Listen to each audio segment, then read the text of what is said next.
Have you ever held yourself back from something big because a voice in your head whispered, "That's too much for someone like me"? Maybe you had a business idea, but told yourself you should start smaller. Maybe you dreamed of leading a team, but convinced yourself you're better off following.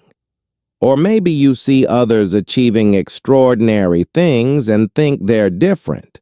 They have something I don't. If you've ever made yourself smaller to fit into what you think is possible, then this story is for you. Because once, there was a man who thought small his entire life until one unexpected question shattered every limit he had built. And what happened next changed not just his life, but the lives of thousands. Stay with me until the end. In a small town where everyone knew everyone, there lived a 32-year-old man named David. David owned a tiny convenience store that his father had passed down to him. The store was just big enough to serve the neighborhood. A few shelves of basic goods, a small counter, nothing fancy. And David was comfortable with that. He had learned from his father, be realistic. Don't reach too high or you'll fall too hard. A small, steady business is better than a big, risky dream. So David lived by that philosophy. When customers suggested he expand the store, he would smile politely and say, "Oh, I'm happy with what I have. I don't need more than this." When his wife, Sarah, showed him articles about people who started small and built empires, David would shake his head. Those people are different. They have education. They have money. They have connections. We're just ordinary people. But late at night, when the store was closed and the lights were dim, David would sometimes stand at the window and look at the empty lot next door. It was large enough to build something 3 times the size of his current store. And for just a moment, he would imagine it. Wider aisles, more products, maybe even a small cafe section.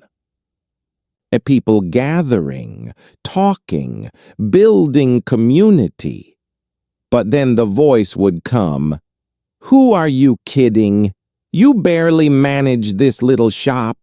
You think you can handle something bigger?" And David would lock the door, go home, and push the dream away. His wife, Sarah, saw what he couldn't see. She saw a man with talent, with dedication, with people skills.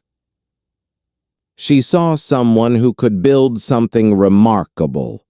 One evening, she said gently, "David, what if we tried? What if we expanded even just a little?" David's response was always the same. "Sarah, we're doing fine. Why risk what we have for what we might not achieve? Let's be grateful for steady and small."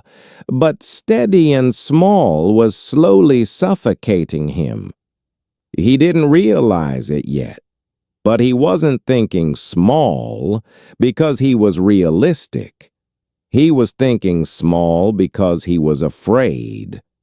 Then one autumn, everything changed. A large supermarket chain announced they were opening a store 2 blocks away. Modern, efficient, cheaper prices, massive selection. David's heart sank. Within 3 months, His customer traffic dropped by half.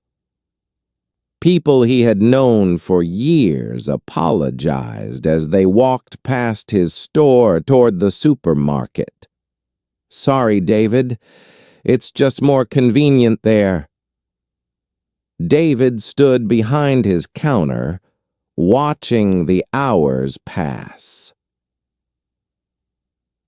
With only a few customers trickling in, his savings dwindled, bills piled up. The small, steady business his father had built was dying. One evening after the worst sales day in 15 years, David locked the store early. He sat on the floor behind the counter, his head in his hands, and whispered, "I should have done more. I should have grown when I had the chance." For the first time in his life, he saw the truth. Thinking small hadn't protected him. It had left him defenseless. Sarah found him there an hour later. She sat beside him in the silence. Finally, she said, "There's someone I think you should talk to. Mr. Chen, the businessman who built the electronics chain across the state. He grew up in this town." "He started with less than you have." David looked up. "Why would someone like that talk to someone like me?" "Because," Sarah said firmly. 30 years ago, he was exactly like you, and someone helped him see differently. That night, David couldn't sleep. Before sunrise, he made a decision that terrified him. He would ask for help. 3 days later, David stood nervously in Mr. Chen's office. It was on the 20th floor of a building downtown, higher than David had ever been. Through the windows, he could see the entire town spread below, looking so much smaller from up here. Mr. Chen was in his 60s, dressed simply, with kind eyes that had seen both failure and triumph. He gestured to a chair. "Sit, David. Sarah told me about your situation." David sat, feeling out of place. "Mr. Chen, I don't know why I'm here. My store is failing." I'm not the kind of person who builds big things." Mr. Chen smiled softly. "I thought the exact same thing about myself once." He walked to the window. "Come here. Look out." David joined him. The view was breathtaking. "David, do you see that building?" Mr. Chen pointed to a tall structure in the distance. 20 years ago, that was an empty lot, just dirt and weeds. Someone stood there and said, "I'm going to build something." And they did. He turned to David. "Do you know what made that possible?" David shook his head. One decision, they decided to think bigger than the empty lot. Mr. Chen walked to his desk and picked up 2 glass containers. One was a small cup. The other was a large vase. He filled the small cup with water. "This," he said, "is what happens when you think small. The water fills it immediately. It feels safe, contained. But it can never become more than this." He poured the water from the cup into the vase. It barely covered the bottom. Now watch. He filled the vase completely. When you think big, The same effort, the same water has room to expand, to grow, to become something magnificent. He looked directly at David. You think your small store is your limit. But David, the store isn't the limit. Your thinking is the limit. The question isn't, can I do something big? The question is, what if I stop telling myself I can't? Most people don't fail because they aim too high and miss. They fail because they aim too low and hit.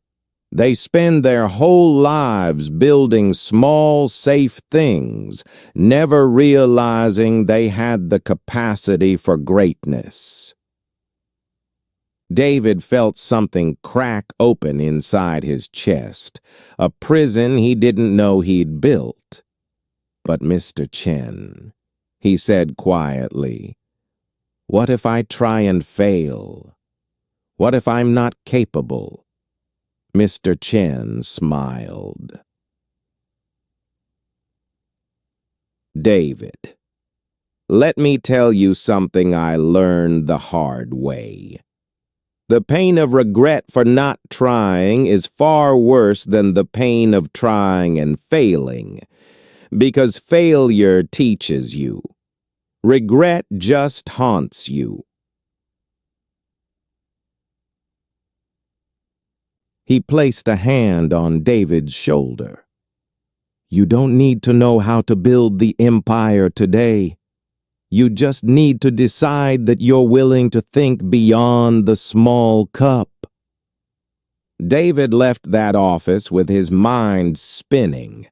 For the first time in years, he let himself think without limits. That night, he and Sarah stayed up until 3 a.m., not worrying, but planning. What if they didn't just save the store? What if they transformed it? What if they created something the big supermarket couldn't offer? Not cheaper prices, but genuine community. A place where people wanted to gather, not just shop. The next morning, David called the owner of the empty lot next door. The owner had been trying to sell it for 2 years. David made an offer, risky, ambitious, terrifying. The offer used every bit of savings and required a loan that made his hands shake when he signed. But he did it. Within 2 weeks, construction began. David expanded the store 3 times its original size. But he didn't just make it bigger, he made it different. He added a small cafe where neighbors could meet, a community board where local artists could display work, a corner for local farmers to sell fresh produce. People told him he was crazy. David, you're competing with a giant. This will never work. But now, something had changed in David. He smiled and said, maybe. But I'd rather try something big and fail than succeed at staying small. The first month was terrifying. The construction costs exceeded his budget. Equipment broke down, permits were delayed. There were nights David questioned everything. But every time doubt crept in, he remembered Mr. Chen's words. The water expands to fill the container, but only if you choose the bigger container. He kept going. Slowly, something remarkable happened. The cafe corner became a morning gathering spot.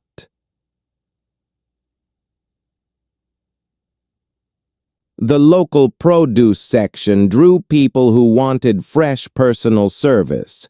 The community board filled with local artwork, event announcements, and connection. People didn't just come to buy groceries. They came to belong. 3 months after opening, David's expanded store was busier than it had ever been in 30 years, not because it was bigger than the supermarket. It wasn't, but because it was built with big thinking and personal touch.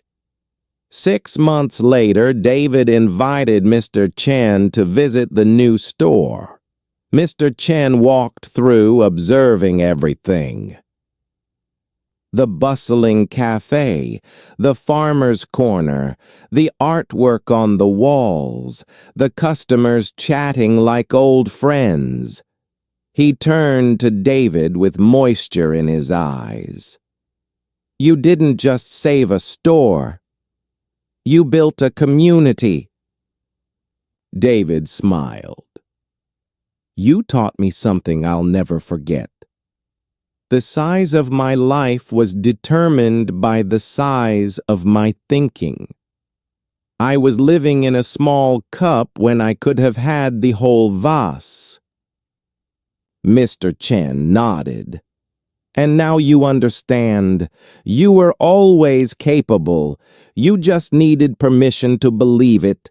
Today, David mentors 3 young business owners in town. When they come to him with small, safe plans, he asks them the same question Mr. Chen asked him. What if you stop telling yourself you can't? My friend, David's story is not just about business. It's about every dream you've shrunk to fit your fear, every goal you've downgraded to match your doubt, every vision you've abandoned because you convinced yourself you weren't enough. Here's the truth that changed David's life. Your potential is never the problem. Your thinking about your potential is the problem. Remember 3 things. First, the size of your thinking determines the size of your results. Small thinking creates small results, even with big effort. Second, you don't need to know how to achieve the big vision today. You just need to be willing to think it's possible. The how reveals itself to those who dare to ask what if. Third, regret for not trying will haunt you longer than any failure from trying. At least failure teaches you. Taradell, a regret, just whispers what if for the rest of your life. So here's my challenge to you. Think about one area of your life where you've been thinking small.